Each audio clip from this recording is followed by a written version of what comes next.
अमित एक बहुत ही होनहार लड़का था जो हमेशा ही ईमानदारी के साथ अपनी पढ़ाई पर ध्यान देता और हमेशा अपने पिताजी के काम में मदद भी कर दिया करता था। ऐसे तो वह बस सिर्फ 12वीं कक्षा का छात्र था, लेकिन फिर भी उसमें गजब का आत्मविश्वास था कि वह अकेले ही अपने पिता का काम संभाल लेता था और साथ में पढ़ाई पर भी ध्यान देता था। अमित की मां का देहांत 2 साल पहले ही हो चुका था और उसकी एक छोटी बहन थी जो स्कूल जाती थी, लेकिन कभी-कभी इसे भी स्कूल से छुट्टी लेनी पड़ती थी क्योंकि अमित के पिताजी सही समय पर उसके स्कूल की फीस जमा नहीं करवा पाते थे। छोटी बहन को पढ़ाई का शौक नहीं था, लेकिन फिर भी अपने भाई के कहने पर वह पढ़ाई करने लगती थी। एक दिन छोटी बहन के पड़ोस में रहने वाली उसकी सहेली ने उसे अपने बर्थडे में आने के लिए कहा था। साथ में उसे रेड कलर की ड्रेस पहनने को कहा क्योंकि उसकी बर्थडे पार्टी की थीम रेड कलर थी। अमित की बहन इतनी समझदार नहीं थी और वह बार बार अपने भाई से जिद करने लगी, भैया मुझे नई ड्रेस खरीद कर देना, कल मुझे अमृता के बर्थडे में जाना है जहाँ रेड कलर पहनना होगा। ऐसे में अगर मैं नहीं पहनूंगी तो लोग मेरी हंसी उड़ाएंगे और मुझसे कोई दोस्ती नहीं करेगा। अमित, अरे ड्रेस से क्या लेना देना है, तू बस उस पार्टी में जाकर मजे करके आना। बहन रोते हुए, नहीं भैया मुझे तो वही ड्रेस चाहिए, नहीं तो मैं बर्थडे पार्टी में नहीं जा पाऊंगी। अमित अपनी बहन से बहुत प्यार करता था और इसी वजह से उसने अपनी बहन के लिए नई ड्रेस ला कर दे दी जो लगभग 1500 रुपयों की थी और जिसके लिए उसने अपने दोस्त से उधार भी ले लिया था।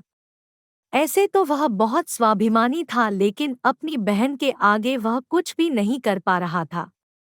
अमित के पिताजी, तू अपनी बहन को बिगाड़ते जा रहा है। दिन ब दिन उसकी ख्वाहिश बढ़ती ही जा रही है। देख बेटा, उसके अंदर भी तो यह समझदारी होनी चाहिए कि वह हमारी मजबूरी को समझ सके। हम इतने पैसे वाले नहीं हैं। यह सब बातें दूर से ही अमित की बहन सुन रही थी और उसे यह सुनकर अच्छा नहीं लगा कि उसके पिताजी ने उसे कुछ भी देने से मना किया और उसे समझदार होने की बात की है। उसके हिसाब से तो वही सबसे समझदार लड़की थी। उसने अपने पिताजी और भाई की मजबूरी को भी सुनते हुए नजरअंदाज कर दिया था क्योंकि उसे तो अपनी मनमर्जी का हर वह सामान मिल जाता था जो वह चाहती थी। अमित दिन भर अपना काम करता और रात में पढ़ाई किया करता था।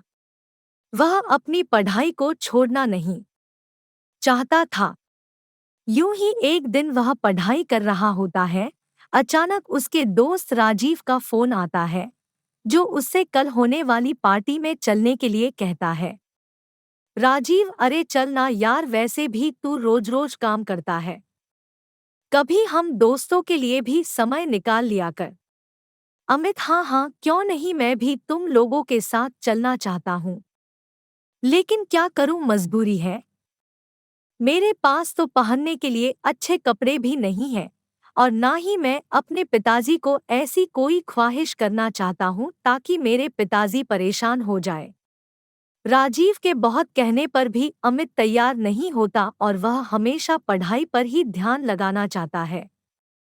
यह सब बात सोते हुए अमित की बहन सुन लेती है, जिसे थोड़ा थोड़ा अफसोस होने लगता है कि जो भाई उसके लिए सब कुछ करने को तैयार है, वह खुद के लिए कभी कुछ कर ही नहीं पाता है। ऐसे में अचानक ही अमित के पिताजी को किसी दूसरे शहर जाना पड़ा जहां पर कुछ जरूरी काम आ पड़ा था। अमित की बहन, भाई मेरी सहेली बता रही थी कि शहर के मॉल में एक बहुत अच्छी प्रदर्शनी लगी है जहां पर बहुत तरह तरह के डिजाइनर कपड़े मिल रहे हैं, वह भी सस्ते दामों में। मुझे भी वहां से कोई अच्छी सी ड्रेस लेकर दे दो ना, जिसे मैं अपने बर्थडे में पहन सकूं और मेरी सहेलियों को नीचा दिखा सकूं। अमित, तुम यह गलत सोच रही हो। हमें कभी किसी को नीचा नहीं दिखाना चाहिए, बल्कि अपने कर्मों पर भरोसा रखना चाहिए।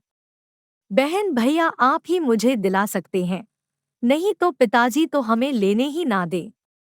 दिन भर अपनी मजबूरी बताते रहते हैं और कभी मेरा ध्यान भी नहीं रखते हैं। अमित उस समय चुप हो जाता है क्योंकि उसे अपने पिताजी की मजबूरी अच्छे से मालूम है, लेकिन छोटी बहन इन सब बातों से अनजान थी। तभी अमित को ख्याल आता है कि उस प्रदर्शनी में जाने के लिए महंगे पास की जरूरत पड़ती है, जो उसके पास नहीं है।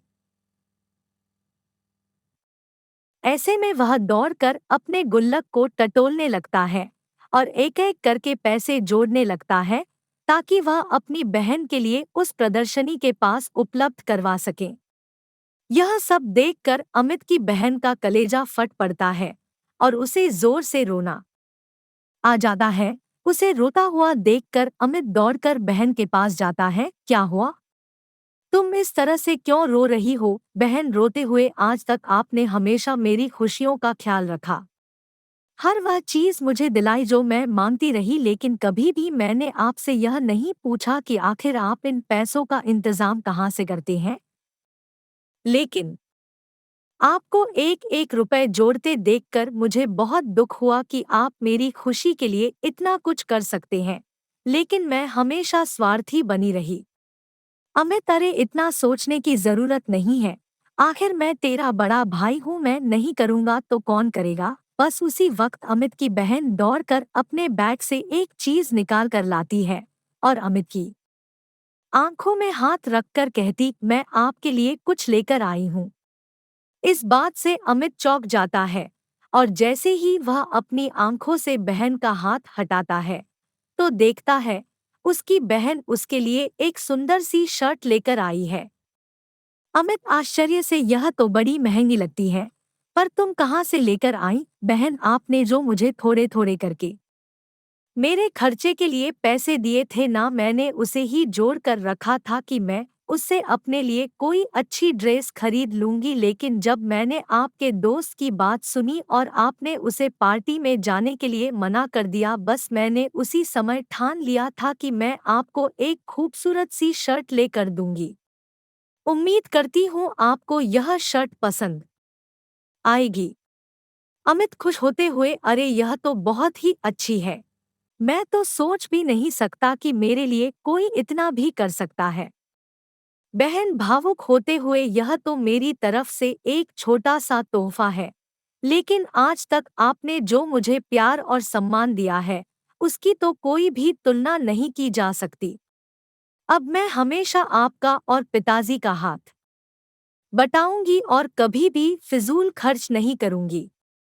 वह बात सही है, जितनी चादर होती है हमें पैर भी उतना ही फैलाना चाहिए। बहन की समझदारी वाली बातों को सुनकर अमित की आंखों में भी आंसू आ जाते हैं और तभी पिताजी वहां खड़े होकर उन दोनों को देखने लगते हैं। अब पिताजी की आंखों में भी अमित के साथ साथ बहन के लिए भी गर्व के भाव आ जाते हैं और वे दोनों बच्चों को गले से लगा लेते हैं। खुशियां हमेशा छोटी छोटी घटनाओं, छोटे छोटे मोमेंट्स में छुपे हुए होते हैं। कभी भी लाइफ में किसी के लिए कुछ बड़ा प्लान करने के बजाय किसी के लिए एक छोटा सा प्रयास भी बहुत मायने रखता है। किसी के लिए एक बड़ा महंगा उपहार खरीदने के बजाय किसी के साथ 2 पल बैठकर उससे बात कर लेना भी एक बहुत बढ़िया उपहार होता है। लाइफ में कभी कभी ऐसा भी होता है कि किसी को हमारा महंगे लाखों के गिफ्ट्स में कोई रुचि नहीं होती है, उनके साथ सब एक शाम गुजार ले वो भी बहुत होता है। लेकिन बदलते दुनिया और इस जीवन की आपाधापी में हम इतने मशगूल होते हैं कि किसी को अपना समय भी नहीं दे पाते हैं। जहाँ तक मेरा मानना है कि किसी के लिए किसी का सबसे बड़ा उपहार किसी को वक्त देना होता है, कि कोई कोई भी किसी को जब अपना वक्त देता है तो वह उसको सिर्फ अपना वक्त नहीं दे रहा होता है, वह अपने जीवन का एक हिस्सा, या ऐसे कहे तो वह अपना जीवन दे रहा होता है।